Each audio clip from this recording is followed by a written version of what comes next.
Hello, everyone. Welcome. Thank you for joining us for the SILCS version 2026 release webinar. My name is Abhishek Kognole. I'm the Scientific Development Manager here at SILCS Bio, and I'll be your host and presenter for today's session. We'll get started in just a moment while everyone is joining. Before we begin, would like to share a short customer survey with you. If you have a moment, would really appreciate your feedback. It helps us guide future SILCS development and webinars like this one. The survey link is provided in the Q&A section.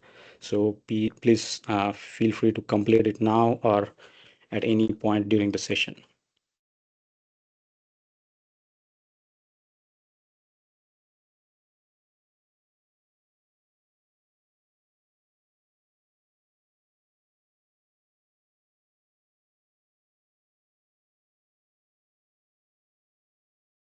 All right.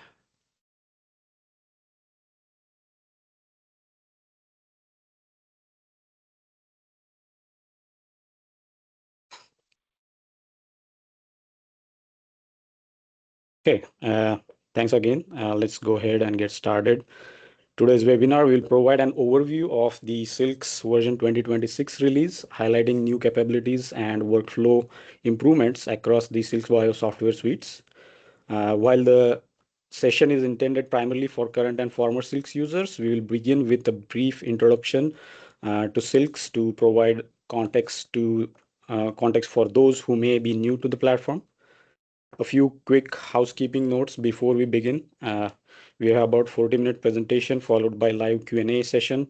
So you're welcome to submit your questions through at any time during through the Q&A panel. We'll try to address those questions at the end as well as through text. So uh, today we are joined by myself, Abhishek Nole, again, Scientific Development Manager. We have Stephen Gossert with us, Application Scientist here at SILCS Bio. Uh, Also joining us is Alex Mackrell, Co-founder and Chief Scientific Officer for SILCS Bio, who will address some of the questions related to the SILCS workflows and methodologies.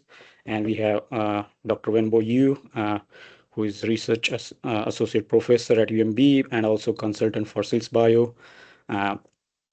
And we also have Ashlyn Porter, new application scientist at SILCS Bio. So with that, let's begin.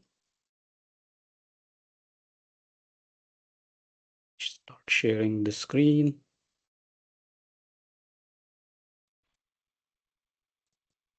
Okay. Okay. Let's go. Hello everyone, welcome again to the SILCS version 2026 release webinar. Let's get started.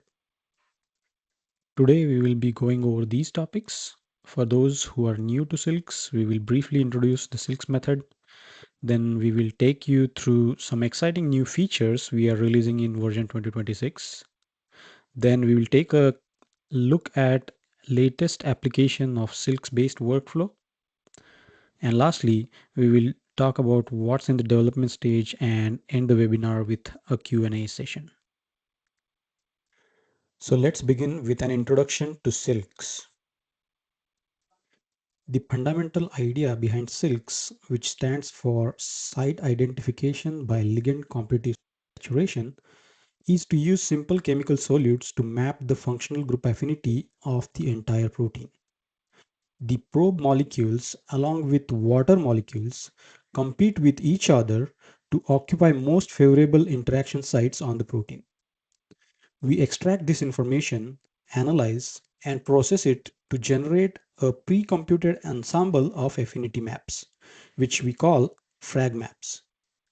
We will show how this one pre-computed ensemble can then be used for various tasks in a drug design campaign, such as cryptic pocket search, high throughput virtual screening, hit to lead and lead optimization, and now unbinding kinetics. Here is what undergoes in a silk simulation. We start with a protein and immerse it in the box with SILCS probes. Note that there is no ligand present in this case.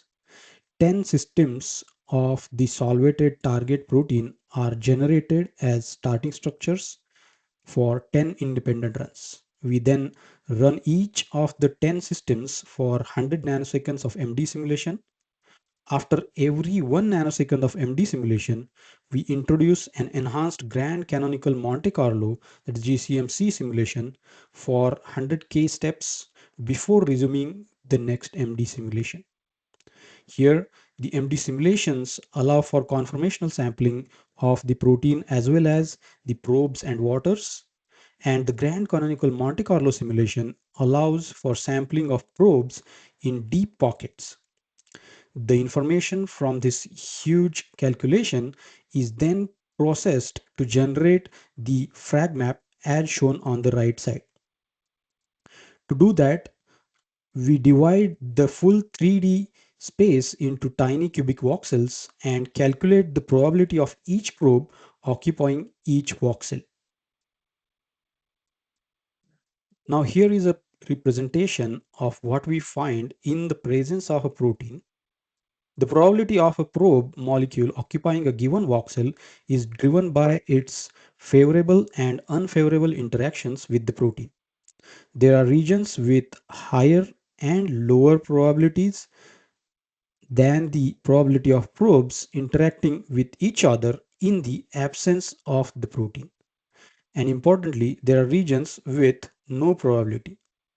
All these probabilities are then normalized with bulk solution probabilities and Boltzmann transformed to get a grid free energy at each cubic voxel. This is done for all types of atoms in the set of probe molecules, giving us the final set of frag maps. Now, we can visualize these frag maps in reference to our starting structure, visualizing different frag maps that represent apolar, hydrogen bond donor and acceptor, positive and negatively charged regions can be quickly analyzed for qualitative assessment of your target. Additionally, different GFE levels allow for the regions that will bind to specific chemical class most tightly to be identified. Unfavorable regions may also be identified. Then to use the frag maps in a quantitative way, we first take the ligand pose and overlay in the field of frag maps. We then take each ligand atom and assign a frag map type to it. Then, based on the location of that atom and the grid free energy at that location, we then get an atomic contribution to the ligand's energetic favorability. Basically, we can then get an atom based free energy contribution that can be summed into the score that we call ligand grid free energy, that is LGFE. This LGFE score is an estimate of the binding free energy of the ligand in that pose. Because the frag maps are pre-computed, this simple assignment and summation is instantaneous and becomes the core of this technology as we move forward. We don't stop at just overlaying ligands onto frag maps. We also subject the ligand to the conformational sampling using what we call SILCS Monte Carlo or SILCS MC docking. In MC docking, we sample the translational, rotational, and torsional degrees of freedom of the ligand in the field of the frag maps. The Metropolis criteria uses the intramolecular energy of the ligand conformation and the LGFE to optimize the function for finding the best ligand pose with most favorable LGFE score. We can do this in full docking mode where we are sampling the full rotational and translational space of the ligand in say a binding pocket, or in a mode we call pose refinement, which is more local relaxation from the known starting conformation, such as from a co-crystal structure. The full docking takes typically an order of approximately 1 minute or so, representing a speed of over thousandfold compared to traditional free energy calculations. Previously, we have compared the silks based relative binding free energies with a number of published FEP studies. While LGFE scores right off of the MC docking provide a comparable relative ranking, using iteratively with experimental data, the Bayesian machine learning further improves it for congeneric series of ligands. The true impact comes from leveraging the silks based ranking for filtering and prioritizing from large number of molecules where FEP can be highly costly and time consuming compared to silks. To summarize the key advantages of Silk's BIOS approach, it is the pre-computed GFE frag maps, allowing rapid and accurate ligand binding affinity estimates in a way that leads drug design process. And beyond the quantitative predictions, usually the frag maps easily allow an understanding of the types of functional groups that can be added to or removed from a molecule to optimize binding affinity. This has been very useful to the medicinal chemists, giving them quick ideas for building new molecules. We note that the frag maps explicitly count for the protein flexibility. This is important because we know that the protein can undergo local conformational changes in the presence of different ligands. The frag maps account for desolvation effects, and this refers to the normalization procedure that we described earlier. In addition to globular proteins, we also support membrane proteins such as GPCRs, ion channels, and transporters. We also have a specifically optimized protocol to apply the method for RNA targets. Now that we have the basic understanding of the SILCS technology, let's take a quick look at the architecture of the SILCS Bio software suites that meet your needs. SILCS Bio offers different suites, which are basically collections of different SILCS based modules applied to different modalities.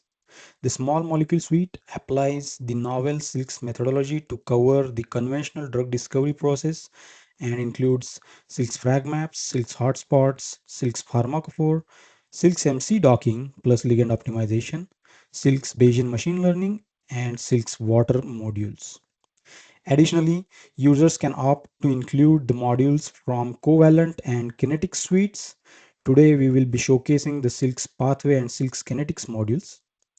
The biologic suite combines SILCS fragmap, SILCS hotspots, and SILCS PPI, protein-protein interaction module in a single tool to build models for biologics formulations, which aim to reduce protein-protein interaction and aggregation and improving viscosity and stability, among others. The SSFEP suite applies single-step free energy perturbation to deliver free energy calculations orders of magnitude faster than conventional FEP. This enables the evaluation of large number of small modifications to a parent ligand while maintaining accuracy. The CGNFF suite contains the well-known CGNFF program to rapidly assign charm general force field topologies and parameters for novel compounds. The CGNFF suite also contains CGNFF covalent for compounds covalently bound to proteins and a module for conventional MD simulations. Majority of these modules have been integrated into the SILCS graphical user interface, while some of them are only CLI based. Here is a typical workflow we offer using our small molecule suite. Later in the presentation, we will be providing an overview of how it was recently applied in a real-life drug discovery project. Basically, like the traditional computer-aided drug design process, an input structure is required. This input structure can be experimentally determined from crystallography, NMR, or cryo-EM. You can also use homology modeling or AlphaFold to predict the initial structure. This initial structure is used as input to silk simulations, which generates the frag maps. These frag maps are then the basis for the rest of the modules in small molecule suite. With Silk's hotspots, you can identify any allosteric binding site or an adjacent site if you know where the ligand binds. If you don't know where the ligand binding site is, you can choose the top ranked binding sites to start. With SILCS Farm, you can convert the SILCS frag maps at a given site into truly target-based pharmacophore features and virtually screen a prepared 3D compound library based on these features. With a known or putative binding site, you can use SILCS MC to perform ligand docking and pose refinement. After experimental testing with SILCS BML, you can build Bayesian machine learning models to refine the SILCS frag maps weights based on experimental data and take it to further ligand optimization. To set up SILCS simulations, you can choose the SILCS Bio GUI to easily click through the process with a connected HPC server by SSH protocol. Or you can choose the command line interface with more advanced options on the server. Both GUI and CLI support multiple target types from globular proteins, membrane proteins to RNAs. Once the SILCS simulations have completed, you can visualize the SILCS frag maps using the SILCS Bio GUI along with the target structure in different representations. These frag maps are useful not only for qualitative analysis but also for quantitative analysis. Here is an APO structure of tRNA methyltransferase and its corresponding SILCS frag maps. Overlaying the structure of a known ligand shows that SILCS simulation successfully generated the hydrogen bond acceptor map around the oxygen atom and the hydrogen bond donor map around the nitrogen atom without the presence of the ligand during SILCS simulations. We can use atomic GFE values to see the contributions of each atom of the ligand and inform further ligand optimization. Adding a benzene group to fill in the apolar map shows that the GFE of each carbon atom contributes to improvement of binding affinity. SILCS hotspots can identify the binding pocket, including allosteric binding sites. In SILCS hotspots, a fragment database is docked in and around the protein to identify potential binding sites. You can use your in-house fragment databases to detect the binding sites that have more desired features. And you can also use the FDA-approved compounds to validate the drug-like binding sites. The SILCS BioGUI provides a convenient way to perform SILCS hotspots and visualize results.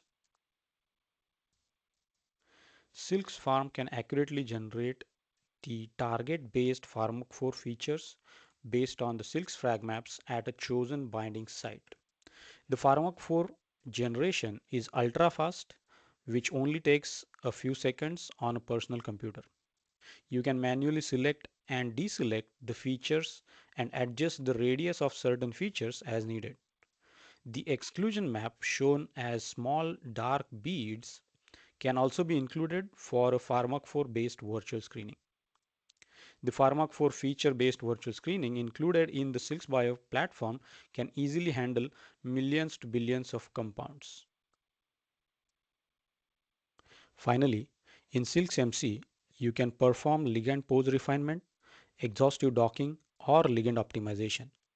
All docked poses and ligand modifications will be ranked by LGFE, and atomic GFE contributions of each ligand will be available for visualization.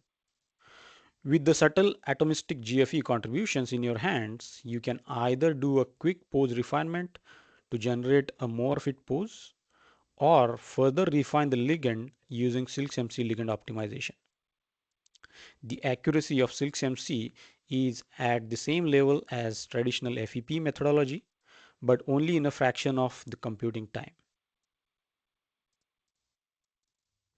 The SILCS Bio GUI enables you to perform SILCS MC ligand optimization with just a couple of clicks. All you need to do is click on the atom to modify, choose R groups you wish to apply, and run pose refinement for the newly generated ligands with delta LGFE values for all the poses. After the runs are complete, modifications leading to the favorable and unfavorable delta LGFE will be presented in orange and blue bars respectively. And you will be able to click each modification and the atoms of interest to see atomic GFEs and get a quick summation from the ligand analysis panel.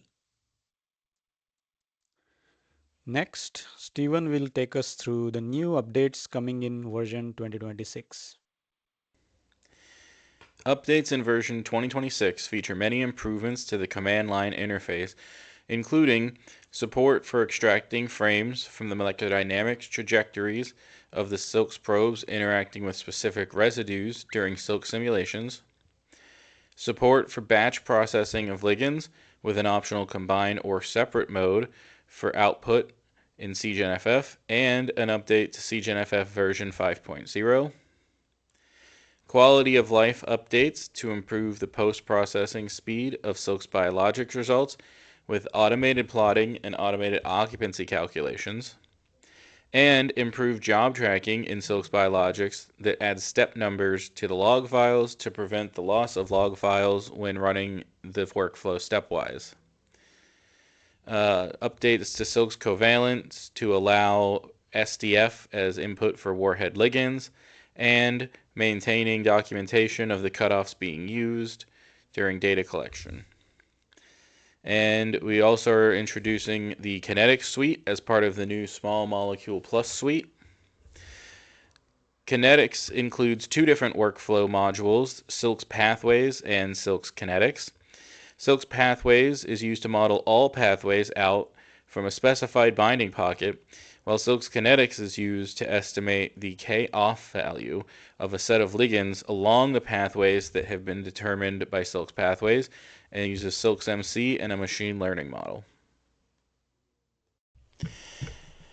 Updates to the graphical user interface for version 2026 include support for visualization of multiple poses of docked ligands, improved cluster side directory naming, now including the job name, improved restart mechanics, which provide the user with log files to identify, understand, and fix errors in their simulations, and a new help menu with a quick link to contact the SILCS Bio support team. Now let's look more closely at some of the updates coming in version 2026, starting with the updates to SILCS simulations, which is the frame extraction. SILCS simulations create huge amounts of trajectory files, which are used to generate the frag maps that are used in the rest of the SILCS workflows. But if you are interested in how a specific probe interacts with the target protein, that has previously been a user-driven process. Now, we have developed a script that will extract the frames where specific probes are interacting with specific residues throughout the SILCS simulations and collate them into a unified PDB and trajectory file. With this, users can better understand exactly how and where different probes interact with their target. Here we can see an example where the selected protein residue is highlighted in orange, and the probes, benzene, propane, and methanol, interactions are being extracted and shown with all frames compiled in red. With this, you could observe which orientation and direction specific probes are reacting with the target residue.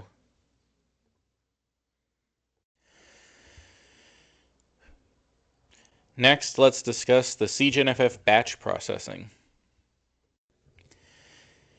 CGNFF, through the command line interface, previously required users to develop an overarching script to calculate parameters for a directory of molecules, then further required users who wanted to combine these parameters into a single system for GROMACS to do that as well by removing duplicate parameters.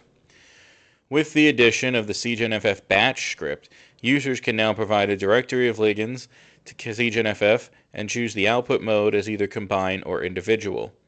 In individual processing, users will receive individual files in MOL2 and PDB format for all input ligands and individual parameter files.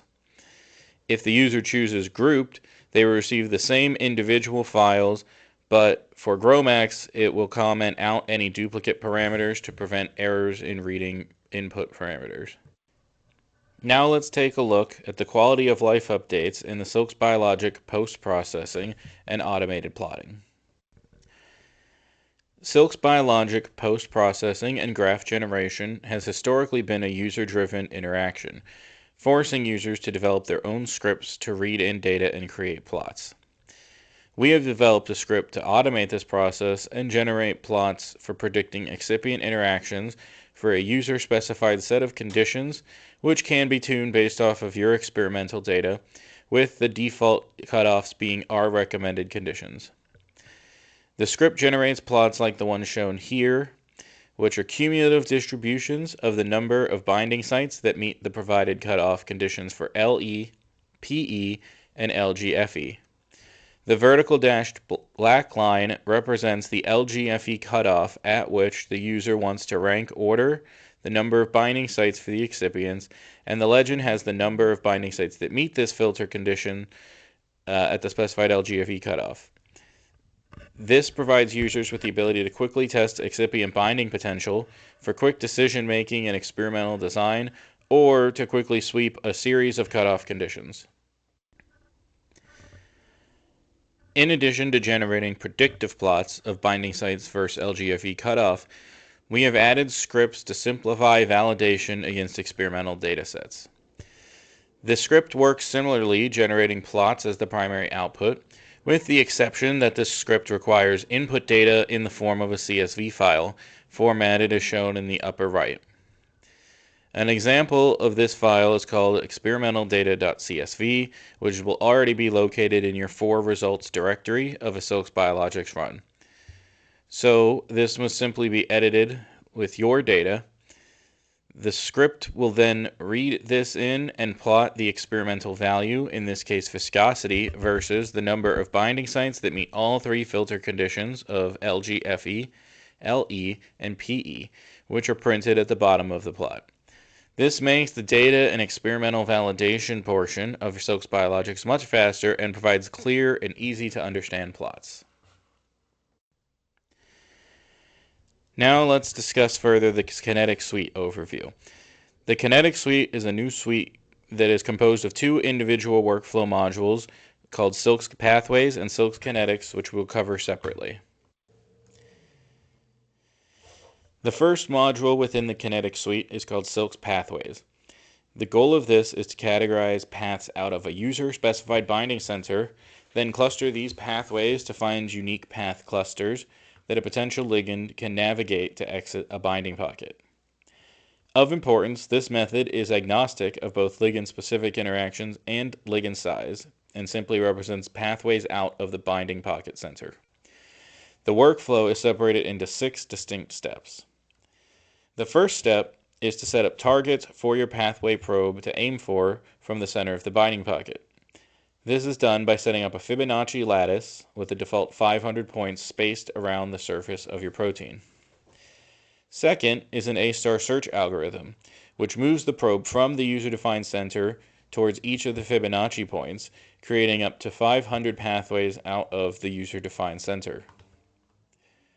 Third, the paths found in the A-star search are truncated after moving specified distance away from the protein to save calculation times for SILCS MC. Fourth, the distance between the pathways is calculated using dynamic time warping distance to identify any pathways that are identical or significantly similar after truncation. Fifth, the truncated pathways are clustered together to remove duplicate pathways and assign significantly similar pathways to a path cluster, which will reduce the required SILCS MC simulations required and reduce duplicate calculations.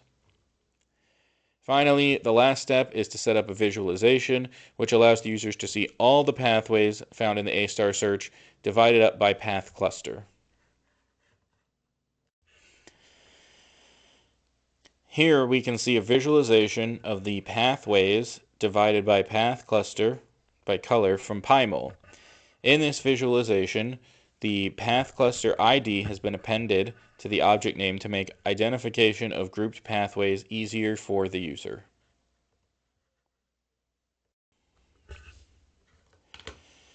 The second step of the kinetic suite is SILCS kinetics, and is used to predict the K-off values for specific ligands using the pathways calculated from SILCS pathways and machine learning methods. The SILCS kinetic methods involves 4 additional steps after SILCS pathway has been completed. First, using the path clusters and the pathways as inputs, a series of slabs are generated along the diffusion pathway out of the binding pocket using SILCS MC slabs. Each of these slabs are then treated as individual binding sites for the ligands. Second is SILCS MC slab mode, where each individual ligand is docked in each individual slab for each path cluster to find the minimum energy pose within a slab, which are then stitched together to predict a pathway. Third is the extraction of the energies for each of the ligands moving along each pathway cluster, and the preparation of the energetics files, input files for the machine learning methods. Additionally, this step generates a Python script called extract pathway LGFE, which allows user for a specific set of ligands on a specified pathway cluster to plot the LGFE of the ligand moving along that pathway cluster to compare the competitiveness between ligands for a specific path cluster. Of note, this is different than the machine learning input file, which shows the best individual pathway cluster for an individual ligand, assuming that a ligand would generally take the path of least resistance out of the pocket. Finally, is running the machine learning models. There are 2 pre-trained machine learning models available within SILCS kinetics workflow, a random forest regressor and a random neural network, both of which provide a prediction of the negative log of K off for each ligand moving along its minimum energy pathway. Also included are the scripts to retrain the models if you have your own K-off data and you wish to build your own model or use your K-off data to augment the existing model. Using both the built-in machine learning models and a version of the random forest model we retrained using the provided scripts, we calculated the percent correctness in the models on both the test trained set of molecules, which has 8 proteins and 234 ligands, and an external data set that the model has never seen before, consisting of 5 proteins and 94 ligands. We see that the test trained set models perform consistently well as expected, and on the external data sets, the models were consistent with each other, having similar percent correctness of around 63%. Next, we will discuss a recent case study that demonstrates how SILCS tools can be used together in a workflow for structure-based small molecule drug design. In a recent study published in the Journal of Experimental Medicine, SILCS was successfully used to target conserved domains of the hypoxia-inducible factors. HIF-1 beta and HIF-2 alpha are regulators for cancer progression for multiple types of cancer, so inhibition would have a broad impact on cancer therapies. The team aimed to develop a drug that would target the conserved domain where dimerization occurs between the 2 HIF structures, thus acting as a dual inhibitor.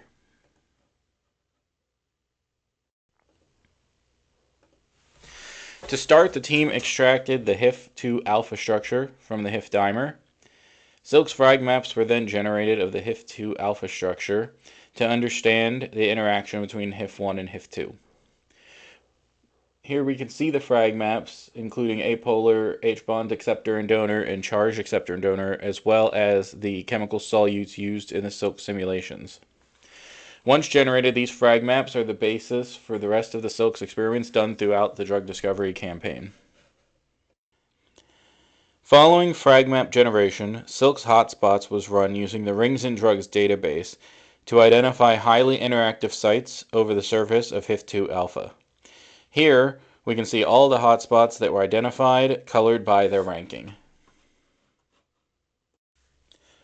From the hotspots analysis, the team found 3 sites of interest along the HIF-1, HIF-2 interaction plane for further testing. These hotspot sites were then each screened for pharmacophore features. From the pharmacophore features found for each site, a series of 3- and 4-point pharmacophore hypotheses were made for screening. These screens were done on more than 750,000 molecules across 3 different screening databases. The screens were then combined by site, and the top 10,000 molecules were selected from each site for further evaluation. These 10,000 compounds were then run through SILCS MC pose refinement on their respective interaction site and ranked by LGFE. These molecules were then put through 4D bioavailability screening, and the top 1,000 compounds per site were selected. The remaining ligands were then tested against the Payne's rule to indicate potential toxicity issues and grouped into clusters using Morgan fingerprinting to get a final filtered list of ligands. These ligands were then ranked by LGFE, and the top 100 for each binding site were selected for extensive experimental evaluation. These 100 compounds per site were then run through experimental assays as well as toxicity screen and pharmacokinetic studies until 2 lead compounds were selected. The dual inhibitor developed with the aid of SILCS Bio showed increased activity against cancer models when compared to current HIF2 alpha inhibitors with reduced side effects. Furthermore, the drug is orally bioavailable and has low safety concerns. The reference paper can be found below. And that sums up the additions to the SILCS universe. Thank you for tuning in. We are excited to bring you version 2026 of our software suites with improved performance and new functionalities. For more details on new features, please read the documentation at docs.silcsbio.com. And for general inquiries, please visit us at silcsbio.com. We are happy to take any questions now.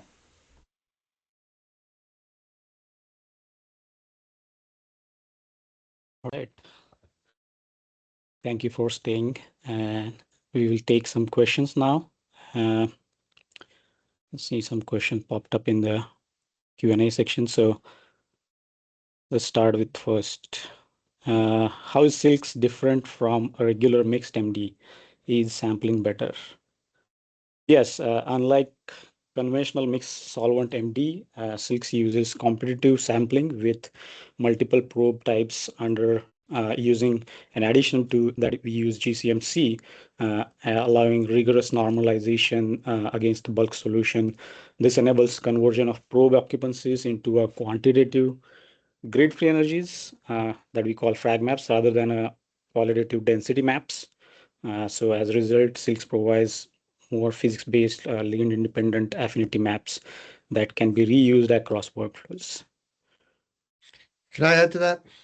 Yes. Just want to emphasize the use of the Grand Canonical Monte Carlo. This allows SILCS to probe the interior of the protein. So it identifies all the small cavities inside the protein that are totally excluded from the environment. Just mixed MD alone will not probe those sites. So SILCS is sampling the full 3-dimensional space of the protein, not just the surface regions and so on.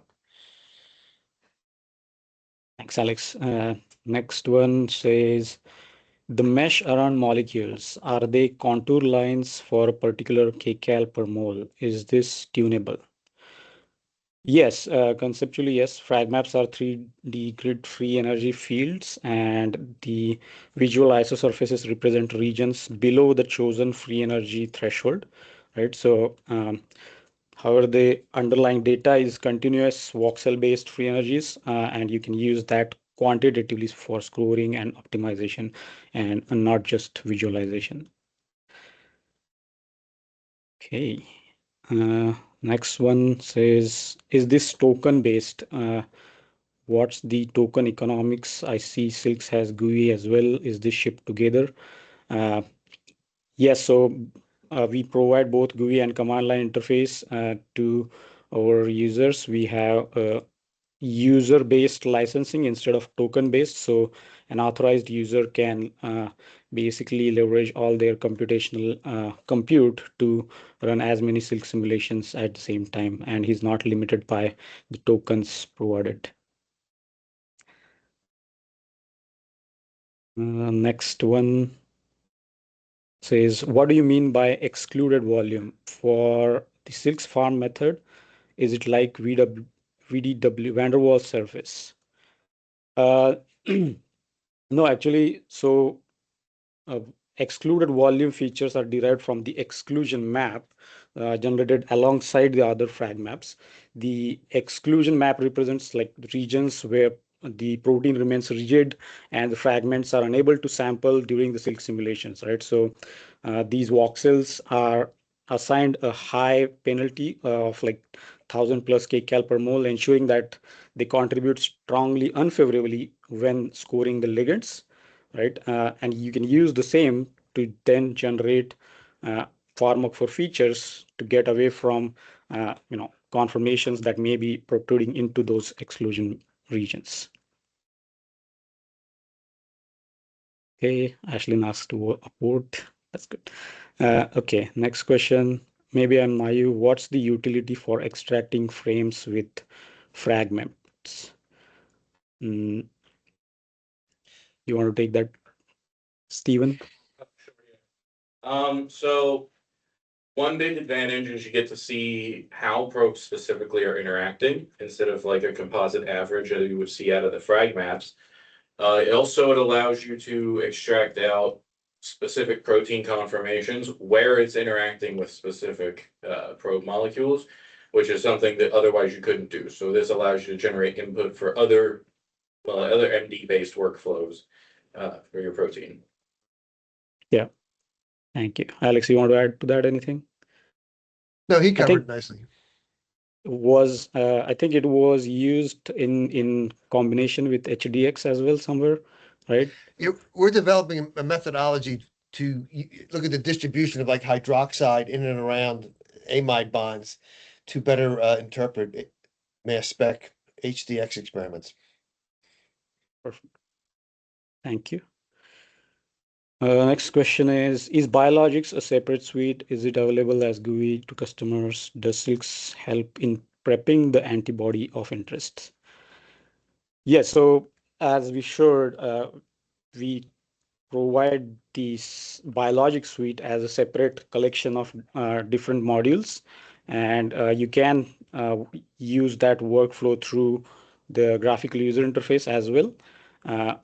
However, you need to prepare your antibody in the proper PDB format by, fixing your protonation states according to your pH that you're interested, and then adding hydrogens and basically adding the caps to the ends or like any missing residues. So you need to bring that PDB while SILCS doesn't exactly have that in-house option. So, all right. Next is, are these ML models like hard coded? Can we use our in-house data? I think this pertains to the SILCS kinetics ML models. No, the machine learning model scripts are available for the users to modify and retrain the models if they want to based on their own in-house data, as we showed earlier. So yes, that is possible for the users to do.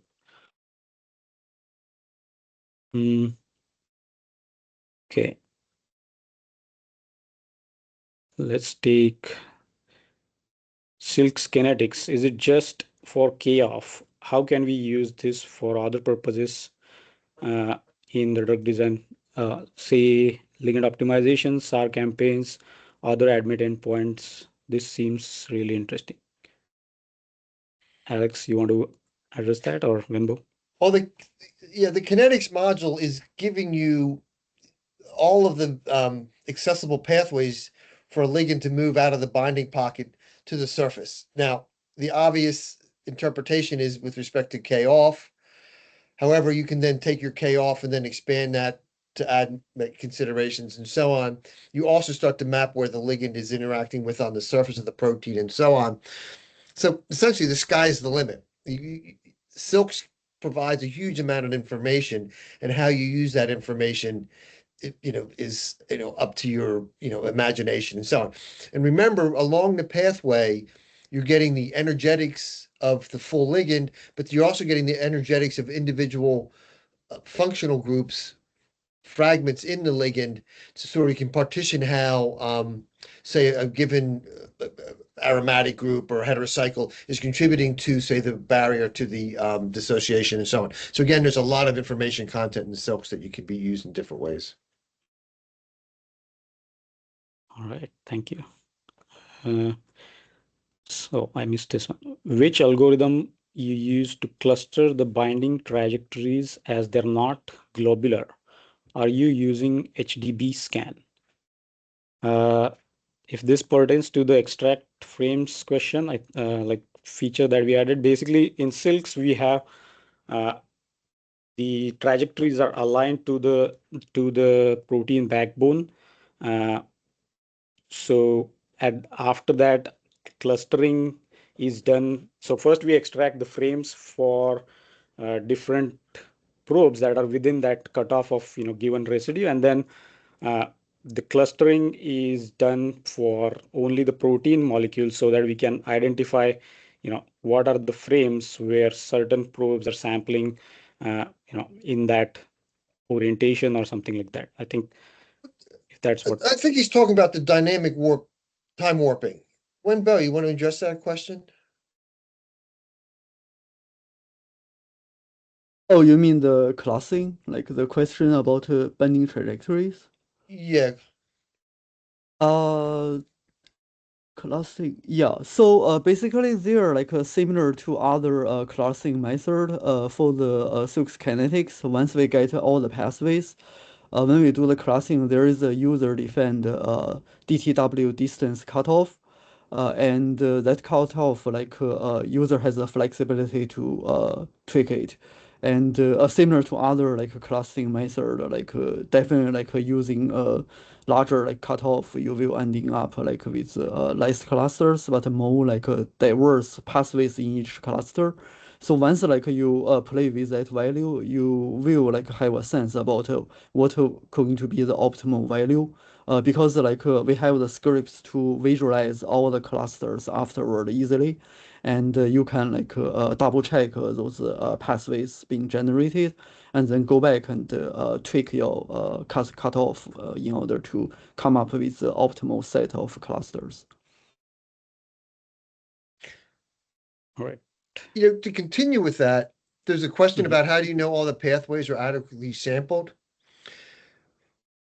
We're sampling, in the example, we have a Fibonacci lattice of 500 points around the surface of the protein.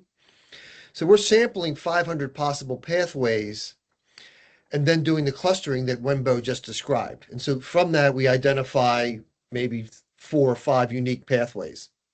Now, if you wanted to simply increase the number of Fibonacci points to 1,000 and then redo the calculation, this is very accessible. We're talking a matter of a couple hours of calculation, and then determine if do I find additional pathways or so on. So it's very straightforward to test the convergence. And we found that the method that we've been applying with the 500 points reproduces known pathways for a number of proteins that have been studied extensively in previous works. All right, thanks. I think we have one more question. Can it handle platinum or any other heavy metal based ligands which are difficult, for example, with Autodoc? There is limited, I guess, flexibility with heavy metals. Underneath, we are using CGNFF to kind of, generate the force field for the small molecules that are being docked in the field of frag maps. So we are limited by the scope of how CGNFF can handle the scoring. And yeah, Alex, you want to add to that? I think. Well, in principle, you can extend CGNFF to add platinum. And remember that when you would build into CGNFF, say the proper connectivity and geometries and so on. And remember when you sort of then generate a molecule that would contain a platinum, we want CGNFF to give us just the proper connectivity, geometry, and atom types, and we then convert those to the SILCS fragment types for the energy calculation. So the subtle details of the CGNFF model are only having minimal impact on the final energies. So as long as we assign the atoms in the molecule, including platinum, to the proper functional groups associated with the frag maps, we're going to get reasonable energetics and so on. So it can be expanded. It's something that would have to be explicitly done as one studies platinum and so on. We've been studying gallium in the lab, which is an interesting example of how we've extended the methodology and so on. Yeah, and the architecture of like code base allows the users to do this. You probably have to work with us a little bit to understand where things are, but you can, if you bring that proper parameterized molecule, we can provide you, with further adjustment to the atom classification systems. There was a question about the rings database. Did I miss that? Oh. What is ring database? Why not use other databases to probe for hotspot? And how are you ranking these hotspots? Yeah, very good question. The ring database comes from the rings in FDA approved drugs. So the database was created by basically splitting the big drug compounds from the FDA database into small ring compounds, and then we use that downstream to do the hotspots analysis, where we dock these rings in drugs all over the protein, and then cluster their binding poses and everything to get a ranking of different hotspots, right? So the ranking is initially based on the average LGFE at those clusters for different rings, but there is also an option to re-rank those based on an ML-based model, where you can train the model by introducing the experimental data. And SILCS Bio supplies the Aztec database also, and a user can create their own database for doing the hotspots analysis. We just note that the machine learning ranking model is based on the rings database that's included with the SILCS software suite. Yeah. All right. I think that's all the questions. Thank you very much for staying in the. Oh, there is one more. Like. Oh, can SILCS help predict resistance mechanisms associated with drugs by analyzing altered protein or DNA binding environments? It's a good question. You want to take that, Alex? So repeat that, please. I didn't see the question. This is, can SILCS help predict resistance mechanisms associated with drugs by analyzing altered protein or DNA binding environments? Yes, I mean, sort of the nice thing about SILCS is as you go in for each protein or DNA, RNA, you calculate the frag maps. And that's an upfront expensive calculation, which may take, depending on the size of the system, a couple of days. Once you've got that set of frag maps for your target protein, as well as alternate off-target proteins, nucleic acids, and so on, you can rapidly screen your molecules against those off targets as well as your target. And each of those calculations literally takes a matter of, say, minutes. So yes, you can rapidly expand your world of, off targets, and readily create workflows to sort of screen your molecules against all of those off targets to look at resistance and off target effects and so on. All right, let me refresh if there is any other questions there. Okay. All right, thank you very much for joining and all the questions. We will be sending out the recording to all the registrants after this, so feel free to share it with any of your colleagues who may be interested in exploring SILCS based approaches in their projects. And do check out our website for any additional information. And if we have missed any questions or anything new, then we are happy to answer them through email. So yeah, thanks again. Have a good one.